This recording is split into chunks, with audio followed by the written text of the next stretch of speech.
ডুবন্ত হাসিনা আর ভাসবে না। আওয়ামী লীগের পলিটিক্যাল বয়ান্সি চিরতরে শেষ। দিল্লির নিরাপদ আশ্রয়ে বসে ফ্যাসিস্ট শেখ হাসিনা আর তার সাঙ্গপাঙ্গরা হয়তো দিবাস্বপ্ন দেখছেন যে তারা আবারও আর্কিমিডিসের মতো ইউরেকা জপতে জপতে বাংলাদেশের মাটিতে ভেসে উঠবেন। কিন্তু রাজনীতি কোনো সাধারণ পুকুর নয়, আর আওয়ামী লীগও এখন কোনো সাধারণ রাজনৈতিক দল নয়। তারা এখন একটি ক্যান্সার, একটি আধিপত্যবাদী শক্তির এজেন্ট কোম্পানি। রাজনৈতিক বিশ্লেষকরা বলছেন ৭৫-এর পর আওয়ামী লীগ যেভাবে ভেসে উঠেছিল ২০২৪-এর ছাত্র জনতার গণ অভ্যুত্থানের পর, সেই পলিটিক্যাল বয়ান্সি ভাসমানতার শক্তি আওয়ামী লীগ চিরতরে হারিয়ে ফেলেছে। ডুবন্ত আওয়ামী লীগ আর কখনোই বাংলার রাজনীতিতে ভাসবে না। বিজ্ঞান বলে জোর করে পানিতে ডুবিয়ে রাখলে বস্তু ভেসে ওঠে। রাজনীতিতেও বিএনপি জামায়াতকে ১৬ বছর ধরে গুম খুম আর জুলুম করে ডুবিয়ে রাখার চেষ্টা করেছিল হাসিনা, কিন্তু তাদের পেছনে ছিল জাতীয়তাবাদ ও ইমানি শক্তির এক বিশাল আদর্শিক ভিত্তি, যার কারণে তারা আজ আবার সগৌরবে ভেসে উঠেছে। কিন্তু আওয়ামী লীগের সেই ভিত্তি কোথায়? তারা তো তাদের সব আদর্শ, জনসমর্থন আর নীতি বিক্রি করে দিল্লির পদলেহন করেছে। দস্যুরানীর মতো হাসিনার নিজ মুখেই তো স্বীকার করেছিলেন, ভারতকে যা দিয়েছি তারা সারা জীবন মনে রাখবে। পিলখানায় সেনা হত্যা, $২৩৫ বিলিয়ন নগ্ন লুটপাট, তারপর ৩বার মানুষের ভোটের অধিকার চুরি এবং এনএসআই ডিজিএফআই এর মতো রাষ্ট্রীয় গোয়েন্দাদের ফাঁসির কাঠগড়ায় দাঁড় করানো। এই সব পৈশাচিক স্মৃতি কি বাংলার জনগণ মুছে ফেলবে? কিয়ামত পর্যন্ত এই অডিও ভিডিও প্রমাণ বাংলার কালেকটিভ মেমোরিতে জ্বলজ্বল করবে।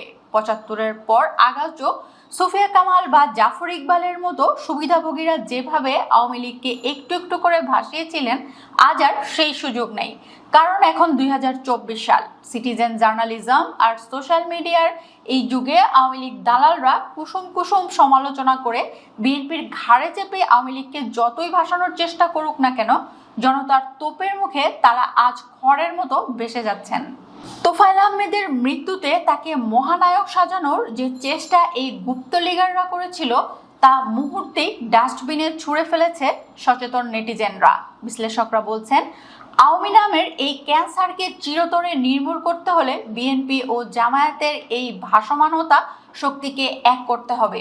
জিয়াউর রহমান বাকশালের পানিশূন্যতা থেকে জাতিকে বাঁচাতে বিএনপি নামক যেই স্যালাইনটি তৈরি করেছিলেন, তাতে ছিল এক চিমটি বাম, এক মুঠো মুক্তিযোদ্ধা এবং একযোগ মুসলিম লীগার। আজ যদি বিএনপি তাদের সেই বাংলাদেশি জাতীয়তাবাদ এবং ধর্মীয় মূল্যবোধের শেকড় ভুলে যায়, তবে তারা নিজেদের ভাসমানতা হারাবে। একইভাবে জামাতকেও বুঝতে হবে যে শুধু আদর্শিক বিশুদ্ধতা নয়, বাস্তব রাজনীতির মাঠও জরুরি। এই দুই দলের মধ্যে প্রতিযোগিতা থাকতে পারে, কিন্তু বৈরিতা তৈরি হলেই ফায়দা লুটবে তৃতীয় কোনো শক্তি বা সেই ঘাপটি মেরে থাকা ফ্যাসিবাদের দোসররা। দুবাই, ইউরোপ বা ইন্ডিয়ায় বসে হাজার কোটি টাকা ছিনিয়ে যারা আবারও গণ অভ্যুত্থানের খোয়াব দেখছেন, তাদের জানা উচিত গণ অভ্যুত্থান টাকার জোয়ারে হয় না, এর জন্য একটি নৈতিক গ্রাউন্ড লাগে। আর আওয়ামী লীগ সেই নৈতিকতার শেষ বিন্দুটিও কবেই বাংলার মাটিতে কবর দিয়ে দিল্লির পায়ে বিলিয়ে দিয়েছে। যে জনগণ হাসিনাকে ছুঁড়ে ফেলেছে, সেই একই জনগণ দরকার পড়লে আবার রাস্তায় নেমে এই দিল্লি দাসী ও তার দোসরদের শেষ রক্তবিন্দু দিয়ে প্রতিহত করবে।